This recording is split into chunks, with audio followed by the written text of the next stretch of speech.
and welcome to Knobcat Games Dungeons of the Obelisk podcast. I'm your host, Joe Sleppy. I'm Executive Prime at Knobcat Games, and this podcast is our audio devlog where we get together every 2 weeks and we talk about the progress of our game, which is Dungeons of the Obelisk, a 2D turn-based dungeon-crawling loot-grinding adventure. And I'm joined today by our digital alchemist, TJ Yadicernia. Hello. Hey TJ, we got a little list of, the traditional server update. We got some bugs and some new features that we got on the list to talk about, so I guess we'll just jump right into it. First thing, how are the servers looking? So I wasn't here for the last one, so there's actually a pretty good amount to talk about, because it's like a month of progress about it. Yeah, I covered it a little bit, from what you had told me, but I'm sure it'll be more accurate coming from you. Yeah, so as of the last update, it reached a point where the servers are able to take a player who joins in and turn them into like an actual online player object. I had heard that the players weren't able to be seen in town, which isn't the greatest sign to see, but at the very least they're fully being marked as this is a player object, this is like active in town, it actively moves around and everything, as like the player name appearing above them. So I guess it's just down to debugging like what happened, why don't they appear in town, which if I'm not the one using Unity, it's hard to kind of like find out why that is. Yeah, we'll have to if you need a second person to be logged in while you're working on it, you can definitely let me know and I'll try to be around for a while. Yeah, I figured later might be a great chance to try it out because things are ready to go. The other thing about the server is that I've been working on getting it so that the server doesn't try to do certain things that a player does. Because when the server loads up, since it's in town, it wants to do certain things, like the server wants to have its own character. Alright. So yeah, the server tries to act like a standard player, except obviously it shouldn't because it's a server, not a player. So right. I mean, we could just have an extra character in town, right? Yeah, so I've been adding some things where it'll do things like it'll check this is a server, so it will not try to make a character. It will not try to log in. It will not try to interact with any of the other player-only things that exist. Right. Yeah. It's so weird. This whole journey with this server stuff is kind of wild. I can't believe some of the bugs and stuff that we're having. I kind of thought, I guess I've said this before, but at the beginning of it, I kind of thought you make the game and then you add the server stuff, and now it's we're redoing so much stuff. Yeah, it's been a process because the server it's you gotta create and program everything in a way where you can split them off from this is a server, it does this is a player, so it'll do this. And some of the things that already exist that the server wants to do but shouldn't doesn't create major issues, but I think overall health of the server, it's not good to have those things going on.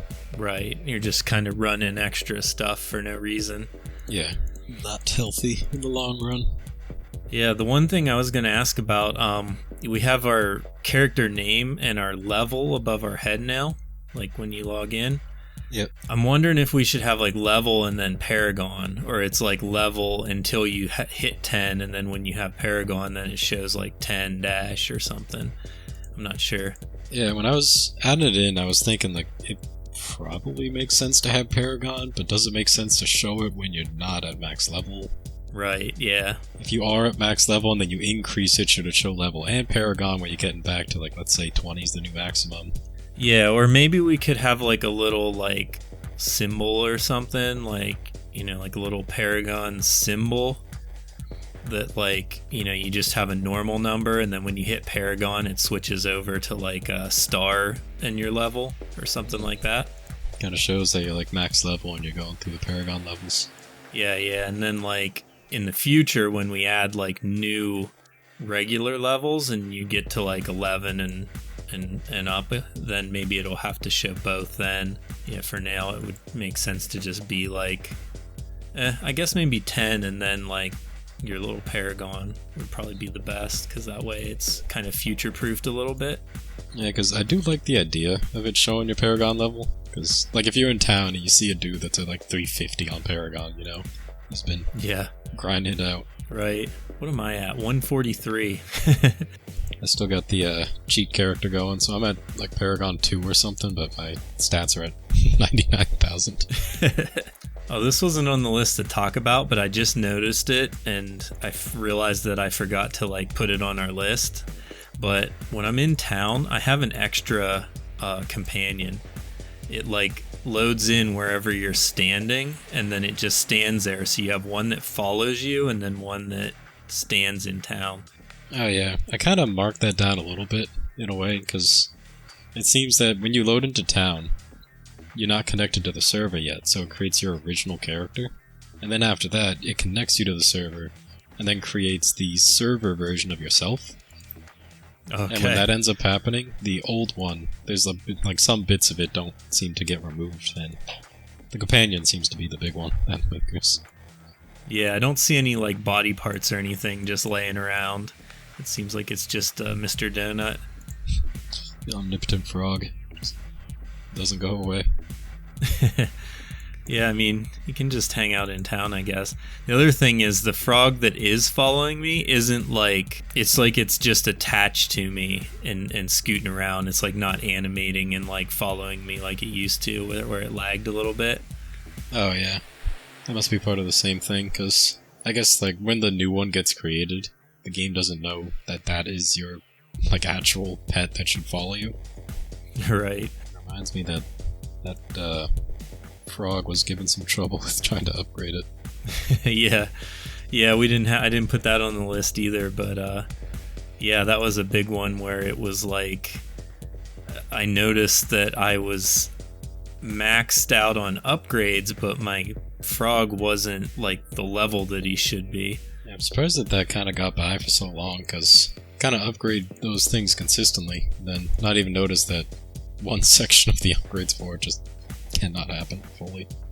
It wasn't that it wasn't fully upgrading though. I think I was fully upgraded. I think I was actually upgraded higher than I should be. Yeah. But I think it was upgrading like the old numbers, because like we used to give it, let's say 20. I can't remember what it is. Oh, it used to be 16, and then we changed it to 8.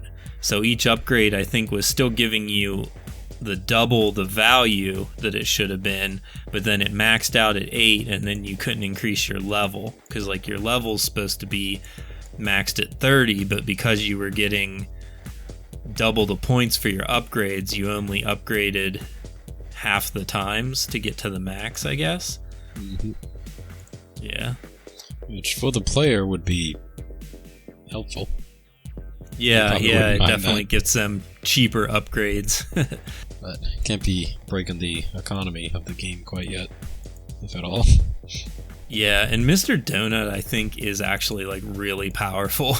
Like, I don't know if he's gonna be most powerful, like he's definitely most powerful now because he's the only one, but like that 8% to like absorb an attack and then just max out your mana is like pretty awesome, actually. Yeah, that might be a tough one to beat, especially like I'm assuming you could stack on dodge chance with it so that every time you get attacked you just don't take any damage. Right, because you have your 8% for him to absorb, and then like if you had a dodge of, you know, because it would check one and then the next one. I wonder which one it checks first. Who knows? But it definitely does check both. Yeah, it should check Mr. Donut first, because that's the one you want to trigger, because it has an extra bonus of gaining the mana, and then if you don't gain the mana, then it would dodge. That's how it should work. But you never know if it does. I'm not sure how I set it up, so it might actually be the other way around, where you dodge first and then gain nothing. Yeah, that's tricky, because there's so many like operations going on, like so many different things. Maybe something to add to the list, just to take a peek at. Make sure that it's doing what it's supposed to. Yeah, once we get servers fully functioning, that can be a next thing. Yeah. Those things, servers might take priority. Yeah, we definitely are trying to get the game done and get people like really testing it, like from the Discord and stuff. Get 30 people or something on a server would be great to see how that handles the load before we launch. But I'm sure they'll find a ton of other stuff once people get in there and start breaking stuff. Yeah, typically takes no time at all for people to find bugs once you start opening to the public. Yeah, for sure. And even like Ben got on, and he hadn't been on for a while, and he like immediately started seeing stuff. Like the legendary supporter head has like a white outline around it. Oh yeah, I would have never noticed that. No, that's what I said. I never saw it, but as soon as he pointed it out, it's like super obvious. Yeah, it's like now you look at us, go, yeah, there's a white ring on this. It's been there this kind of like whole time. Yeah, I noticed it's still there. I thought you had that marked as fixed. I was looking at it and I realized I'm not sure if it's up to Ben or Nika to fix, because the image that Ben gave me doesn't have it, but then the animation that Nika gave me does. Oh, okay. So somewhere down the chain of producing the item, it got a white ring, so I'm not sure. Yeah, we can maybe have Nika take a look at it. That does make sense, because Ben obviously, like, I'm sure submitted it right, like, because he was drawing it, and he was the one that, like, immediately noticed the line. So that would make sense that it added in somewhere else where someone wasn't looking quite as close at it. Makes me wonder if by chance something else has a ring around it, but similar to the helmet, might not notice. Yeah, I haven't noticed any other items. I've been trying to look pretty hard, but the inventory icons don't have it, so you actually have to equip the item to like see it. Yeah, that makes it a bit more annoying to cycle through. Yeah, because like the inventory items are their own like image, they're like a separate thing. What else do we have? We have that like lingering double equip item bug where it makes your item disappear because you have two equipped at the same time. That's been hanging around for a while. Like, is there any more insight on that? I'm gonna have to look into it more than I have, because like this past week I was focused on polish and bugs, but the item bugs I was kind of leaving off because there's a good amount of them, so focus on like all of them at the same time. Yeah, for sure. The issue, it's somewhere in between when you are saving the loot that you earned and when you are equipping the loot that you earned. Something ends up going wrong. So at some point in time while you're like messing around with your loot, you're gaining it, you're equipping it, maybe you're dismantling it or whatever else you're doing to it, the game doesn't save something, or it just processes it wrong. So then from there, it just thinks that two items are equipped because one of them never got marked as unequipped. I see. Yeah, it's just finding where that's happening, I guess, is the trick. Yeah, and originally I found a way to replicate that issue consistently, like every single time it happened, which when you do that, it's so much easier to figure out why it happens, but if I can't replicate it myself, I'm just trying to use these videos like, when did this happen? Why? What went wrong? What, like, was the loot saved or was it not saved? What part of the system ended up messing it up? But once that's resolved, I feel like that might be, with any luck, the last time that has to be fixed. Yeah, I hope so. That I feel like other bugs are fine, like not fine, but like other bugs are easier to stomach than like losing your legendary item. Yeah, like, that's pretty much like the worst bug you can have, I think. Because if the game crashes or something levels up higher than it should be or something like that, like that's all like fine. But like when you log in and your item that you took forever to drop is gone, you're just like, it makes you sick. You're like, shoot, how do I get that back? Yeah, I've felt that on other games where it's like you're progressing, you're doing great, something goes wrong, game crashes maybe, and then you lose the item. Like, I don't want to play anymore. I'm done for the day. Yeah, for sure. That's like my instant like stop playing. But now people can submit when that happens. We've talked about this before, but we do have the help send a report, so hopefully people know that's there and can report it if it happens to them. That is true. It's always good to have like a bug report system like that. And I don't know. I guess we're like always talk about these bugs, and I never kind of say it, but I mean, I hope people find this interesting, because like I find like all these bugs and stuff interesting, because like I think they're kind of, it's funny like what causes random things and stuff, but the reason we talk about them, I guess, is so that people listening that are following our progress know like what's going on. They know like what we're working on and what's taking up our time and stuff, so it's kind of interesting how like you just have all this progress and then you're crushing bugs for so long. Yeah, it gives an idea of kind of like the process that it's done to go through making a game. Yeah, exactly. Someone else is thinking about doing this kind of thing, funding their own game or something. Maybe they can, gives them a little insight. They can think twice, or at least know to budget for lots of bug fixing. Yeah, I feel like more often than not, the issue that comes in with the game is some type of bug. Because, artists or animators or anyone else, once their thing is done and they look at it and it seems to like visually function, you're kind of all set. It's down to whoever implements it or whoever's coding the game to make sure that it doesn't collapse in some way. Yeah, for sure. And it's just like, I feel like this game, like I think people are going to look at it and play it and kind of feel like it's a little basic. On the surface level, there's not a lot of stuff going on. You get gear, you fight stuff, things that happen in lots of other games. But we really do have like a pretty intricate like battle system and, lots of different loot with lots of different stats and stuff. And it's actually more complicated than I had originally, visualized it being. I feel like the complexity of the game is in a pretty good spot where, as a start, it definitely serves to have just enough challenge to get deeper into it, learn more about the mechanics, and, collect the gear to get stronger in the game. But it's not so overly complicated that you're overwhelmed just loading onto it. Yeah, for sure.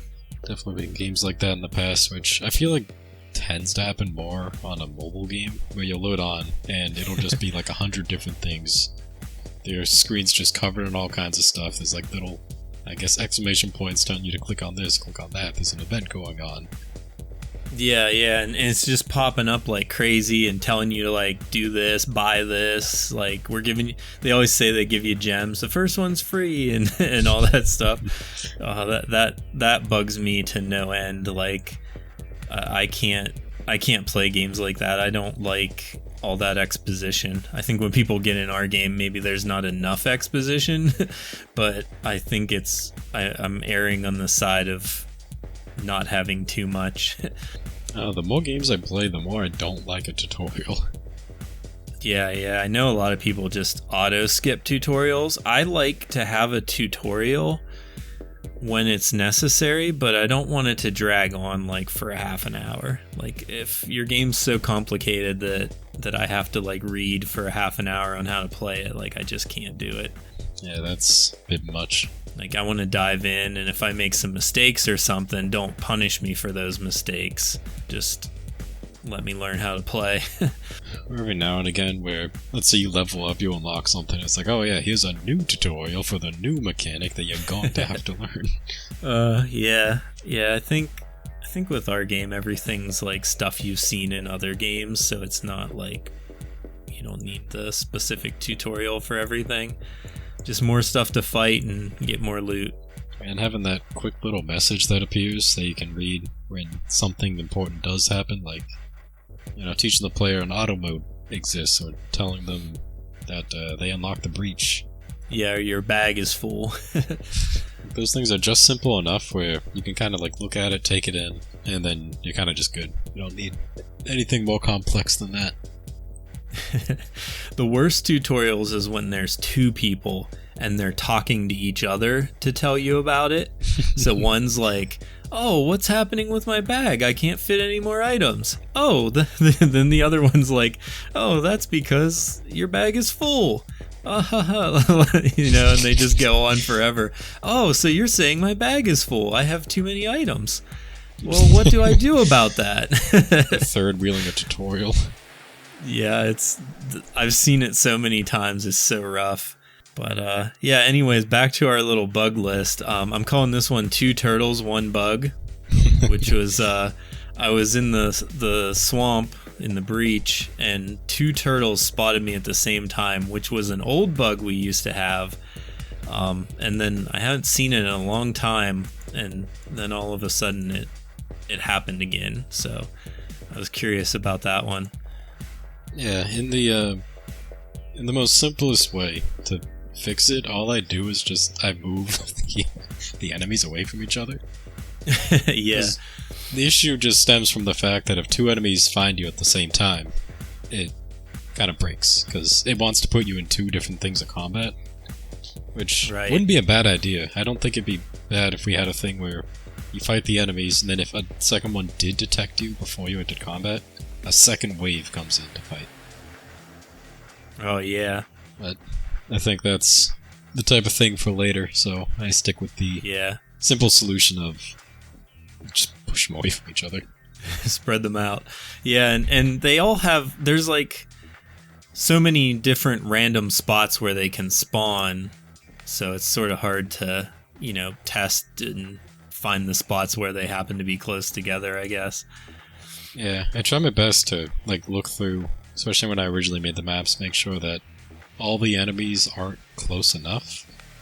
But then when they start walking around, sometimes they have a chance to almost cross paths, and then if you're in between the 2, game breaks. Yeah, when they just happen to pass.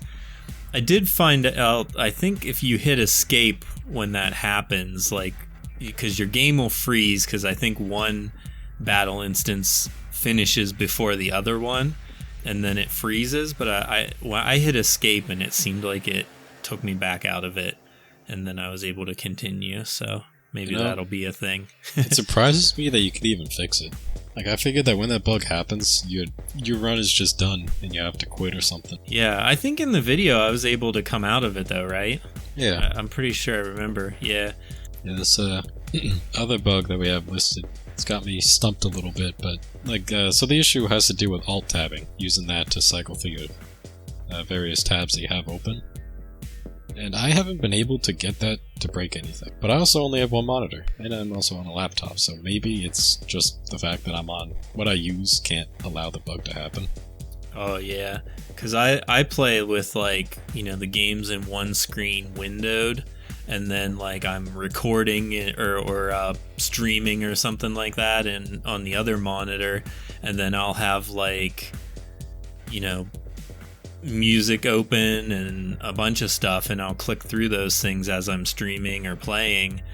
A lot of times I'll if I'm not streaming and I'm just playing with my personally, I'll have YouTube open or something, and I'll switch back and forth, and every once in a while one of those things it'll just bug out and do weird stuff where it pauses auto, and then I can't get auto to work until I go into a menu and then back out. Or the one that happens a lot is when I tab out and then back in, it'll open the shop. That one's not super bad because you just close back out of the shop and you're fine, but it's weird that it makes anything happen just from tabbing in and out.